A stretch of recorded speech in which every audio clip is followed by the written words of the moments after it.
if they'll follow the Lord. So let's get right to it today. If they'll follow the Lord. So let's get right to it today.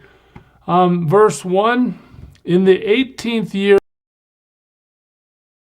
the son of Nebat, Abijah, became king of Judah. Now just to set the bearings here, remember that Jeroboam, he's the king of the northern tribes, Israel. All right? Rehoboam has been the king of the southern tribes. So right now we're seeing that there's a transition in the southern kingdom. Abijah is taking over for Rehoboam. He will now be the king of Judah. Okay, what do we learn about Abijah? Well, he reigned in Jerusalem 3 years. He didn't make it very far, did he? His mother's name was Maacah, daughter of Abishalom. Okay, Judah again is the southern kingdom. That's what we need to remember. All right, so now we got that guy down there as king. He committed all the sins his father had done before him. Ay, ay, ay. You know, Rehoboam was a mess, doing things that God hated. Well, now his son is doing the same thing. His heart was not fully devoted to the Lord. He did everything evil that his father had done. He wasn't fully devoted to the Lord as the heart of David, his forefather, had been. But look at verse 4. This is very insightful into God's character. Nevertheless, for David's sake, the Lord, his God, gave him a lamp in Jerusalem by raising up a son to succeed him and by making Jerusalem strong. So God is going to honor his promise to David, even though Solomon sort of fell away at the end. Rehoboam wasn't following God. Now Abijah isn't following God, but God is still going to honor the promise that he made to David. And even though this king here only reigns for 3 years, God raises somebody up in his place that's going to do a better job. For David had done what was right in the eyes of the Lord and had not failed to keep any of the Lord's commands all the days of his life. Wait, except in the case of Uriah the Hittite. Okay, so yeah, that whole adultery murder thing comes up again, but David's heart is what counts to God. Yeah, David made a mistake, but David's heart was always to serve the Lord. So look at this last line in verse 6. There was war. There was war. One thing that's happening now that didn't happen necessarily in Solomon's day is that the tribes are fighting each other, the north against the south against the north. There was war between Rehoboam and Jeroboam, Rehoboam south, Jeroboam north, throughout Abijah's lifetime. That's a long time, his lifetime, not just his rule. As for the other events of Abijah's reign, all he did, are they not written in the book of the annals of the kings of Judah? There was war between Abijah and Jeroboam. So Abijah keeps going after Rehoboam dies. Jeroboam lives through the death of. We still have fighting war. Abijah rested with his fathers. He was buried in the city of David, and Asa, his son, succeeded him as king. This is the son that God just referred to about raising somebody up that's going to do better. Well, here we go. In the 20th year of Jeroboam, king of Israel, that's where he is in the north, Asa became king of Judah. Again, when you read these texts, you got to pay attention to which kingdom you're talking about and who's king now, right? So now here comes a king named Asa, and he reigned in Jerusalem 41 years. Well, that's a long time. That shows you that God is with him, allowing him to continue. His grandmother's name was Maacah, daughter of Abishalom. Asa did what was right in the eyes of the Lord. This is a critical verse. We find a king who's willing to serve God in obedience. He does what's right in the eyes of the Lord as his father David had done. So now Asa is being compared to David, and we're told just how he lives this out. He expelled the male shrine prostitutes from the land. He got rid of all the idols his father had made. You remember one of the big sinful things that both nations did, Israel and Judah, is they adopted the pagan practices of the people that used to live in the promised land. They started worshiping idols. Sometimes they'd even make calves, golden calves, and worship them. Okay, not with Asa. Let me get rid of the male prostitutes. Let me get rid of these shrines. We are going to depose our grandmother. Wow. I mean, it's serious, right? When you have to go to your grandma and say, look, get out of here. He deposes her from the position as queen mother. She had power. Because, why? She had made a repulsive Asherah pole. These are like the totem poles. The idols are cut into the form of the pole, and people bow down before them. Asa cut the pole down and burned it. He burned it in the Kidron Valley. So, Grandma, you got to go. You're not serving God.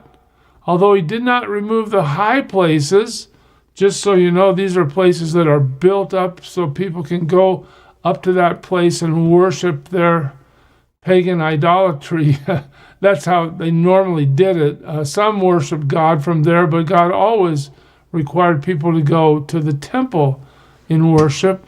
All right, so Asa's heart was fully committed to the Lord all his life. There it is. We finally have a good king, a king that's walking with God. He brought into the temple of the Lord the silver and gold and the articles that he and his father had dedicated. Remember, those things had been brought out of the temple during Rehoboam's reign as he was plundered.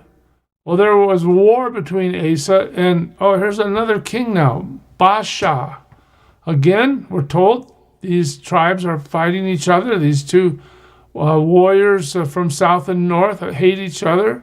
But Baasha, king of Israel, is now the enemy of Asa. Baasha, king of Israel, went up against Judah and fortified Ramah to prevent anyone from leaving or entering the territory of Asa, king of Judah. So Baasha, he creates like this border.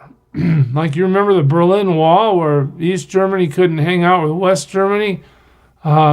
This is the same idea. Just to give you a quick idea, Ramah is there in the middle of that red circle, and the different colors in the countries there, that's the border between north and south. So it's not far from Jerusalem, a little bit north of Jerusalem. This fortification happens. It's going to keep people out of the northern kingdom and keep them from crossing out of the southern kingdom as well.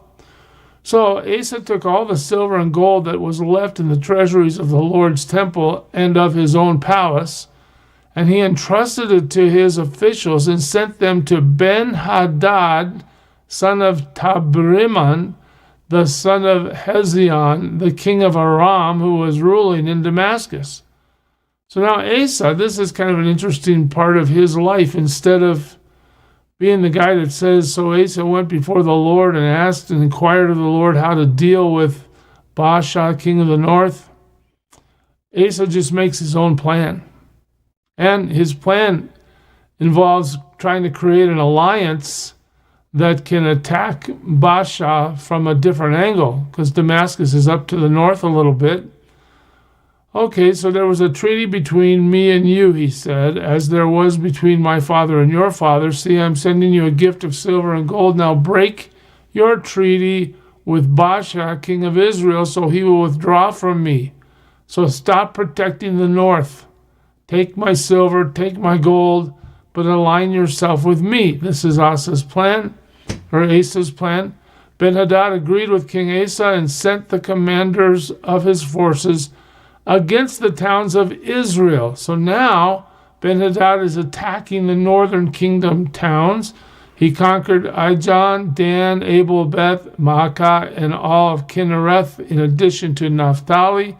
So he is waging war because he's willing to break the treaty he has with the north in order to receive the bounty that the south has brought him. When Baasha heard this, he stopped building Ramah and withdrew to Tirzah. So it works. King Asa issued an order to all Judah. No one was exempt, and they carried away from Ramah the stones and timber Baasha had been using there With them, King Asa built up Geba in Benjamin and also Mizpah. So Asa gets the stuff. He creates some construction projects out of it. He definitely is now free of that barricade. Well, as for all the other events of Asa's reign, all his achievements, all he did in the cities he built, are they not written in the book of the annals of the kings of Judah? In his old age, however, his feet became diseased. So there's a problem in his body. We'll find out more about that when we go through Chronicles. Then Asa rested with his fathers and was buried with them in the city of his father David. And now we see a new king, Jehoshaphat, his son, succeeded him as king. Not much. Kingdom now. Nadab, son of Jeroboam. Okay, so now we see that Jeroboam, king of the north, has finally ushered off the stage of history. And now his son, Nadab, is going to take his place as king. He became king of Israel in the second year of Asa, king of Judah, and he reigned over Israel 2 years. Not very long. Okay? Well, what do we know about him? Well, he did evil in the eyes of the Lord. This is the way to have a very short reign. He did evil in the eyes of the Lord, walking in the ways of his father and in his sin which he had caused Israel to commit. So again, back to idolatry, pagan worship. Baasha, son of Ahijah of the house of Issachar, plotted against him, and he struck him down at Gibbethon, a Philistine town, while Nadab and all Israel were besieging it. Now just keep in mind, we've already talked about Baasha as a king, but we got that little interlude where his Jeroboam's son reigned for a few years. Well, now we look at Baasha, and it says Baasha did what? He killed Nadab. Oh, that would end the reign.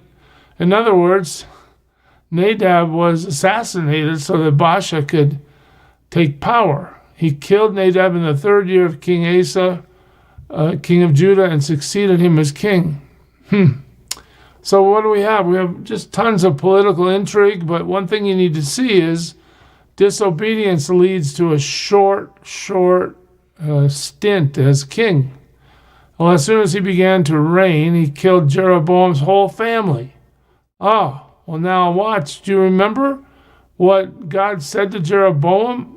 That he would be cursed, his descendants would be wiped out? Well, watch this. He did not leave Jeroboam anyone that breathed, but destroyed them all, according to the word of the Lord given through his servant Ahijah the Shilonite. So if you recall, earlier in the book of Kings, we heard God speak against Jeroboam, and we heard that God was going to utterly destroy him for his wickedness. He was more wicked than all of them. Well, here we see in 1 Kings 15, God is keeping his promise.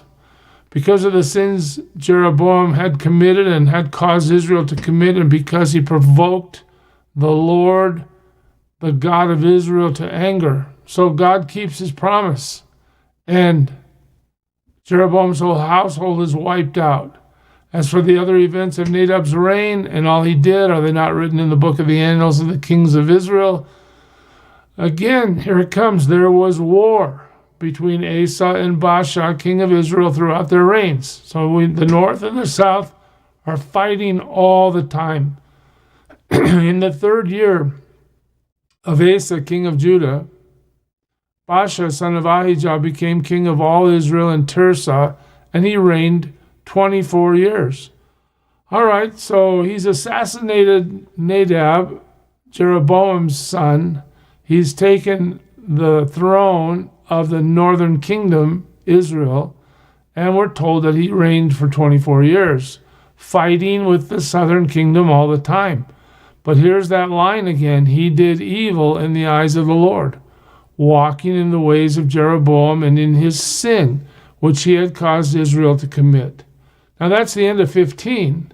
But just to bring you a little clarity, let me just take you through a chart so you can see this in real time. You had Jeroboam, a ruler of the north, for 22 years, Rehoboam, a ruler of the south, Judah, for 17 years, The Israel kingdom of the north was then ruled by Nadab for only 2 years. Abijah was ruler over the southern kingdom for only 3 years. Then Baasha, after assassinating Nadab, he rules for 24 years in the north. And Asa, there's finally a king that says he obeyed God. He reigned for 41 years. And when he passed away, we got a guy named Jehoshaphat as the successor to the throne in the southern kingdom. But we won't find out anything about him until we move forward in the book. What do we know? Well, God is intent on giving us the history, whether we like it or not, whether it's good or not. I mean, this is one reason you can believe the Bible's true, because all these things about these people are bad. Well, not all of them, but a lot of it is bad. And if you're trying to